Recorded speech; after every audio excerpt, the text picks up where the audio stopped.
இமயமலையில் வீற்றிருக்கும் பைரவர். உத்தரகாண்ட் மாநிலம் கேதார்நாத் என்ற இடத்தில் அமைந்துள்ளது கேதாரீஸ்வரர் கோவில். இந்த ஆலயத்திற்கு சாலை வழியாக செல்ல முடியாது. கௌரிகுண்ட் என்ற இடத்திலிருந்து 14 கிலோமீட்டர் தூரத்திற்கு மலை மீது ஏறிதான் செல்ல வேண்டும். இங்கிருந்தும் சுமார் 500 மீட்டர் உயரத்தில் இருக்கிறது பூர்ந்த பைரவர் கோவில்.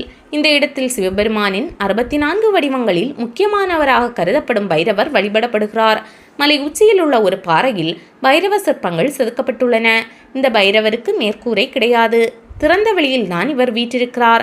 கேதார்நாத் கோயிலுக்கு தெற்கே மலை உச்சியில் அமைந்துள்ள இந்த கோவிலை கேதார்நாத் கோவிலிலிருந்து பார்க்க முடியும். அதேபோல் மலை உச்சியிலிருந்து கேதார்நாத் ஆலயமும் அழகாக தெரியும்.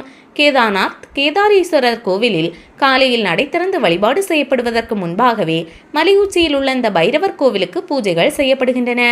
ஒருவர் கேதார்நாத் ஆலயத்திற்கு பயணம் சென்றால் அவர் புகுந்து மலை மீதுள்ள பைரவரை வழிபாடு செய்யாமல் அந்த பயணமும் தரிசனமும் முழுமை பெறாது என்கிறார்கள்.